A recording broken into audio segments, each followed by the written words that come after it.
Mulaho from Rwanda.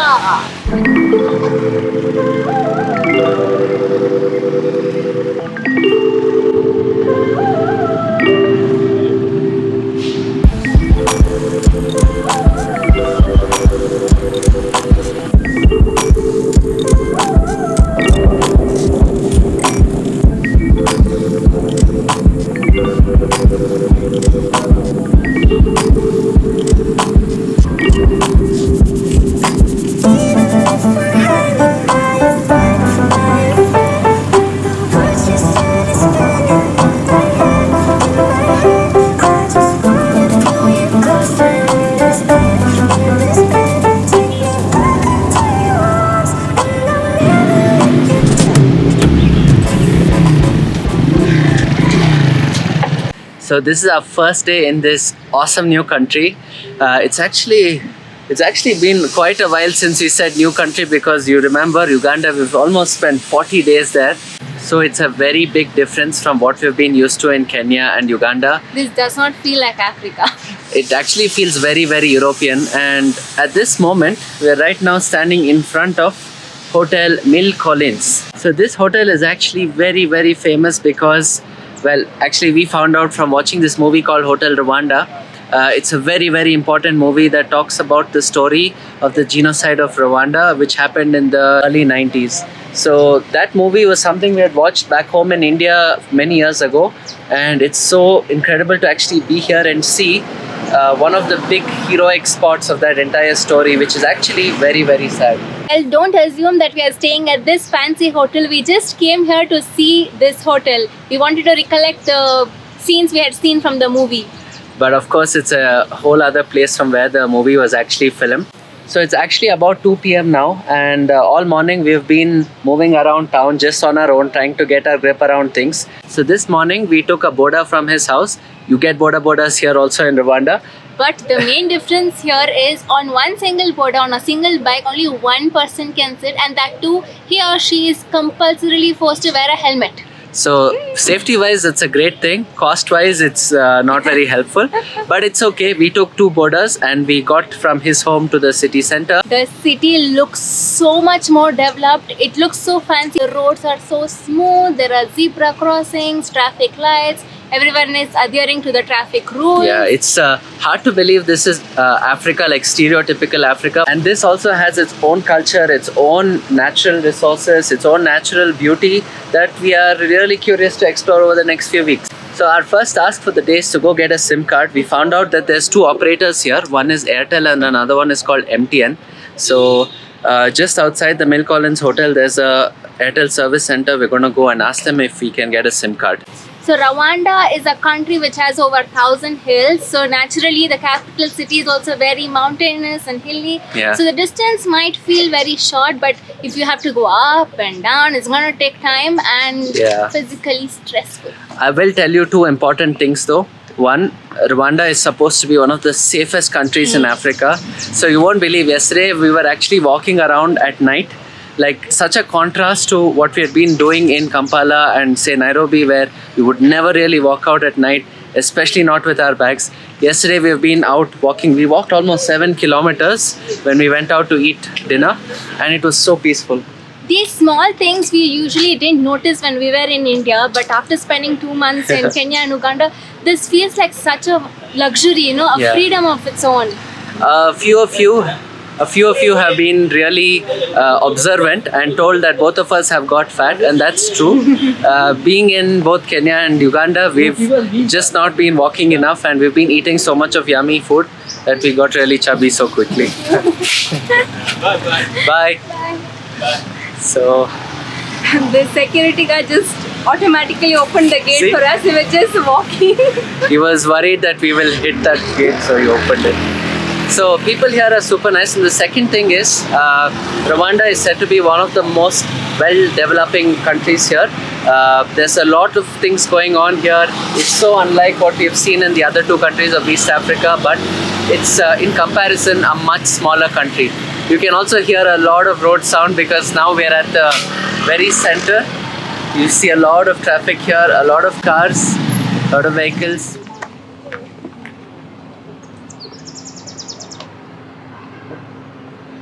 So yesterday when we were on the bus, one of the locals actually told us about this country being only of 12 million people, which makes it really, really small. I mean, it's just a bit bigger than our home city of Bangalore.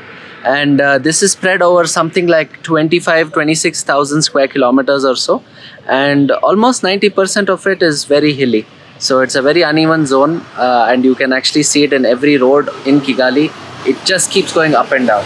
And because it is like this, at any corner of the road you stand, you have a beautiful view. Yeah, like right now we can see the skyline here and it looks amazing. And yesterday we also managed to convert some of the Ugandan shillings that was left with us into Rwandan francs. So this is what a Rwandan franc looks like. So this is what a 5,000 franc note looks like. It has the famous gorilla right in the center of it. It's a silver black gorilla. So 1,000 franc is worth around 65 Indian rupees. So 5,000 franc is around 300. Yeah. Yeah. And 1,000 francs is just a bit less than a US dollar. So here you can also convert all of your foreign currency very easily. We saw a lot of foreign currency exchange bureaus. The interesting thing is there is no black market here very visibly. I don't know if in the markets we'll end up finding it, but even at the border, there was no person, no tout, no agent on the street changing cash. But we did manage to do it on the Ugandan side, so we have some cash until we withdraw from an ATM.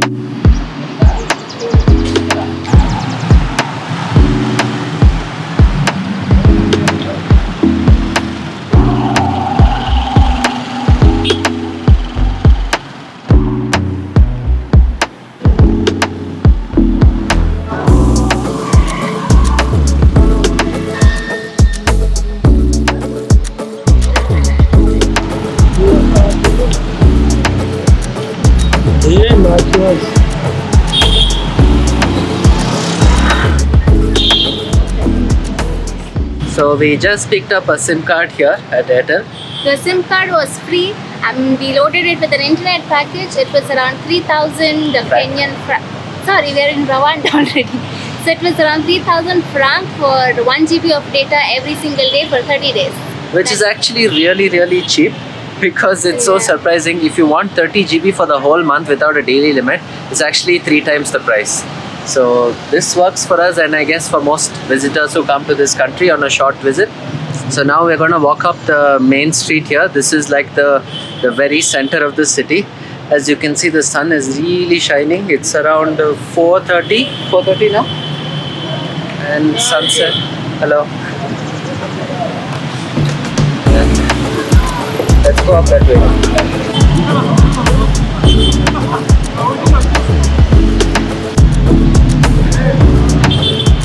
Now he just took out his phone to check the maps, and now he's going down a rabbit hole on Instagram. No one said.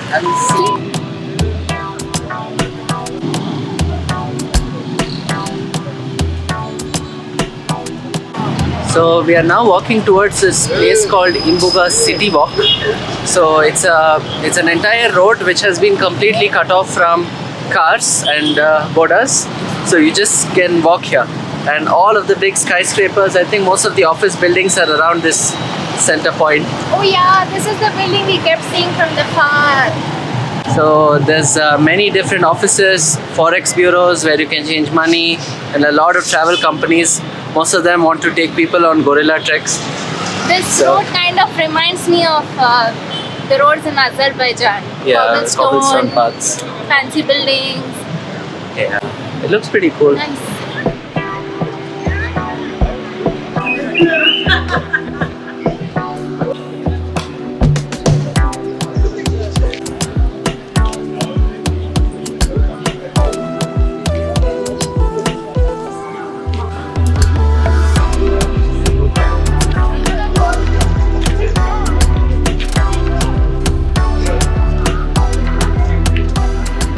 What is Irindazi, this one? Donut. Donut. It's sweet, huh? Inside? Yeah, it's sweet.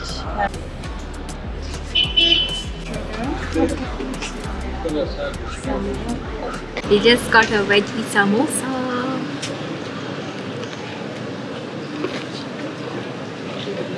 It has boiled potatoes inside. Not chili. Nothing spicy, nothing flavorful. Ask for some sauce or something. Do you have some chili sauce? Actually, the samosa after the first 2 bites was super spicy and it was nice. And now, because it was that spicy, we got some ice cream as well. Navneet has got a mix of chocolate and strawberry. I'm just going to have chocolate. He's going to have the mix of it. I must say, Navneet has been eating a lot of sugary stuff these days. He just got a huge packet of chewda from the store. Huge.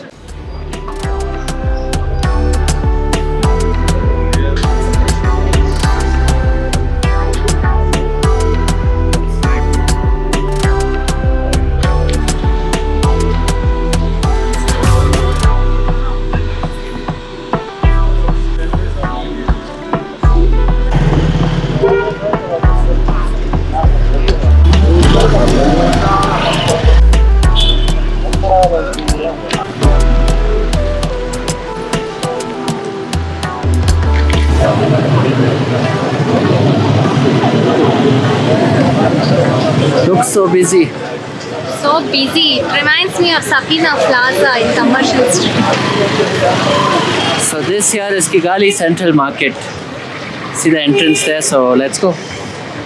Let's go. Where does it say Central Market? It doesn't say it on the board. But It's on the map. On the map. Let's go.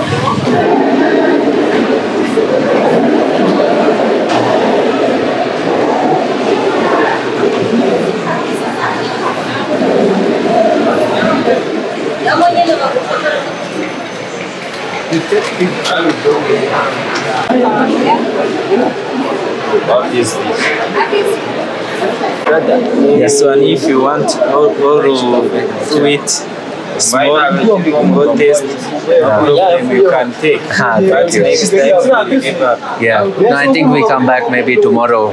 Tomorrow. Yeah. Those guys were so super nice. It was so fun. So we were just standing there when a bunch of these guys just came and they were like, check out our fruit stall. It's so delicious. You should try this. You should try this. And then they started handing out fruits. And they were like, when they asked us where we are from, we said we are from India. They were like, oh, so you've come here to see our country. And then after that, they're like, take a fruit. It's a gift. And really warm-hearted people here. And so it's really fun. The local markets are always fun, whether in Kenya or Uganda or here in Rwanda. The East African vibe is like so amazing. It almost reminds us exactly of, the same market vibe back home in India. Yeah. And now we're at the basement level where you get fruits, vegetables and meat. This market, this entire building has so many floors and the stairways is right in the center. You can keep going round and round and just do window shopping. And I got like pushed in the back at least 4 times by big rice sacks that were moving across. Okay. So let's go further on.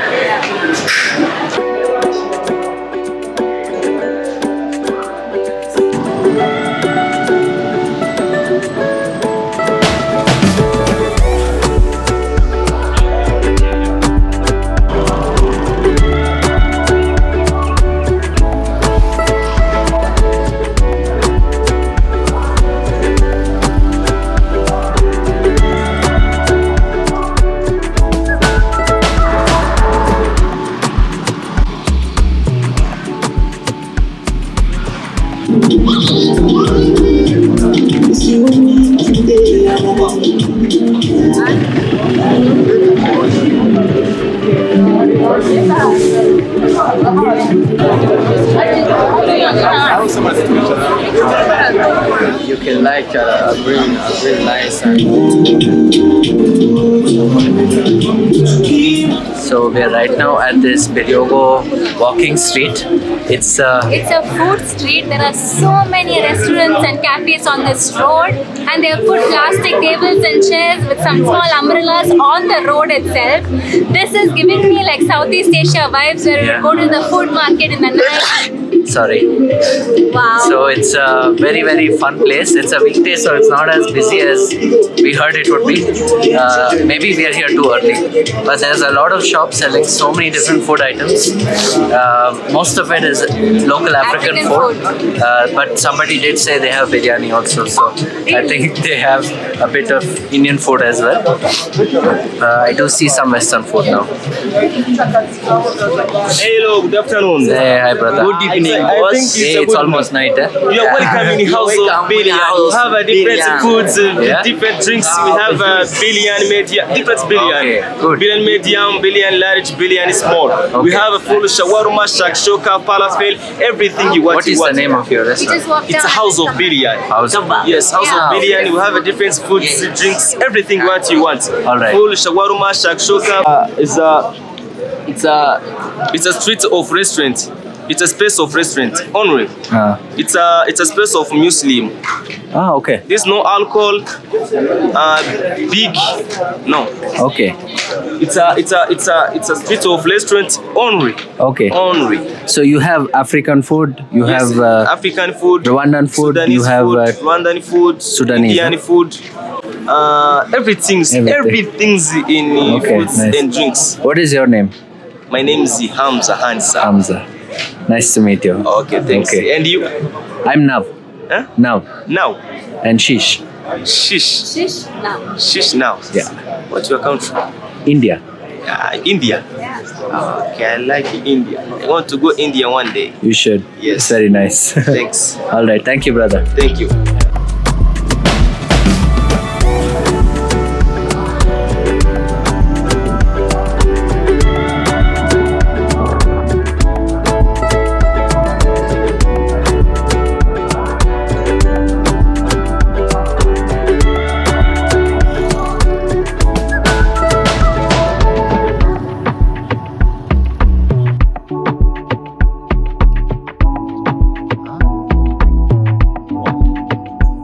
So we've just come now to Curry Kingdom. It's one of the most popular Indian restaurants here in Kigali. It's in the Kachiru area, and right now, remember we told you we're staying with a wonderful person named Anand. So he happens to be a part of this restaurant's management also, and he invited us to have a meal with him. So let's just quickly introduce you to both him and the food, which is in front of us. By the way, there's some filming happening outside. Turns out there's a reality TV show that's being filmed by a Korean TV crew. So we'll go and crash their filming as well. So this is Anand Bhai. Hi Anand, how are you? Good.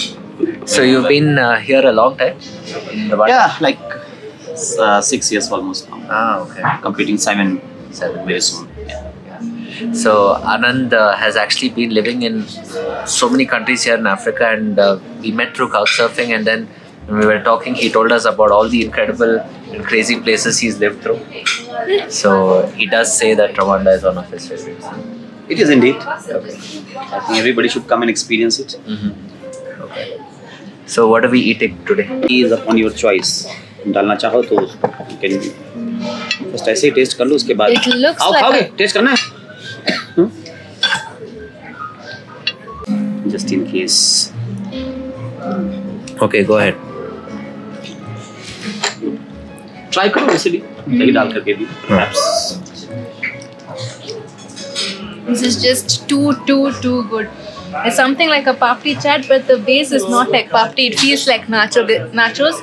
It's really thin and crispy, and it's so spicy. There are a few pieces of chili also in between, Tangy? and it's also very, very tangy. Oh, I love it. It's really good. Whoops. So there's a Korean reality TV show that's being filmed, and you see this lady here, who the back of whose head we can see here. She's a Korean celebrity, and the lady on the other side is a Rwandan celebrity. And apparently this TV show is about both of them switching up their lives for 1 week. So something in today's TV show brought them here to Curry Kingdom, and that's when we saw the whole filming happening.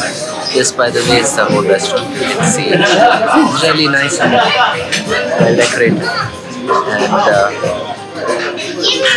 and having some really yummy food here. And it's I like this one. you still haven't Can you give me more? still not over. Shish really loves this snack. Don't you, Shish? No. आपने चाटनी खाई?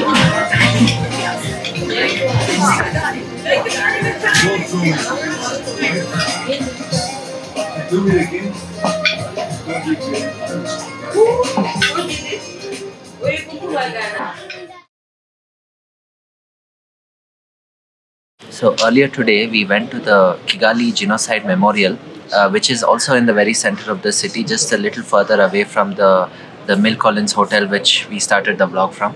So this memorial has been put together by the government in order to showcase to not only the locals but also to the world the incidents that happened during the post-independence era of Rwanda. So it's actually a very, very painful story. I'll leave a couple of links down in this video's description where you can read more about it. But in short, due to a lot of influence that the Belgian Empire, which had previously colonized the country, had been exerting over the local people, multiple communities within Rwanda, meaning of the local African population, began to have conflicts with one another. So before World War I, it was actually Germany which had colonized Rwanda. After the German Empire basically fell apart at the end of World War I, a lot of other European nations began to colonize Rwanda. It was the Belgians who came here in a very friendly way at first and then eventually colonized Rwanda as part of their very large African empire. And along with the neighboring Zaire, which is today Congo DRC, and a few other countries, this land was also a very opportunistic place. A lot of resources, special minerals, metals, etc. were available here, which benefited the Belgian kingdom at the time. So at the end of World War II, of course, the European region began to destabilize and eventually the colonies began to break apart. However, Rwanda did not gain its independence until 1962. I think even Uganda must have got in the same year, if we remember right. Over the next 30 years, things started to get better here, but eventually at some point, the Belgians who were still running a lot of the large businesses were still successful in driving a lot of wedges between the local communities. Now, the local communities were actually multiple tribes that were basically divided into three clans. One was called the Tutsis, one was the Hutus, and one was the Twas. And the Tutsis were the minority of, and they also happened to have a lot of economic opportunities, so they had access to good jobs, good businesses, etc. early on. The Hutus, however, much larger in number, did not really get the same kind of accesses due to how the colonizers actually prioritized one over the other. At least this is what the museum says. And eventually it just so happened that certain people who had vested interests in ethnic cleansing began what is known to be one of the worst phases of Rwanda's history. Between the early 80s and the late 90s, a lot of events happened, but the most painful one was definitely in the early 90s, between 1991 and 1994, when a genocide occurred. And in 1994, it had reached the very worst stage, where over 1 million people ended up dying. So 1 million people are actually eliminated. These were not necessarily only the Tutsi community, which was predominantly targeted, but many Hutus also lost their lives in the process. Ultimately, it was one of the saddest events because people within the same country who used to live in wonderful harmony before were suddenly fighting amongst themselves due to some influences from outside. Like for example, if neighbors, usually we are friendly with the neighbors, at this point the neighbor itself comes and kills you, what would you do? Whom would you trust? This is what happened, and of course there's a lot of gory detail and we feel really sad to talk about it. That's why we wanted you to just check out these links and read more about it. The museum itself is a free visit. You can donate money or buy an audio guide for like $20 or so, but you can easily spend like 2 hours learning about the entire conflict as such. And outside they actually have mass graves for about 200,000 people. They've actually been buried right here in Kigali in that very same spot. So the country has definitely struggled to move on from that incident, but a lot has changed now. One of the main results of having gone through something so painful was how much of an amazing country Rwanda has turned into today. There's a lot more peace, there's a lot of stability, and the government has seemingly put a lot of effort into making this city so beautiful, even the towns and villages on the way. So we can definitely see that bit of an impact as tourists, and we hope to learn more about the culture over the next few days. So for any Rwandans watching this, we totally did not expect how much of pain you guys have gone through. So it's quite sad.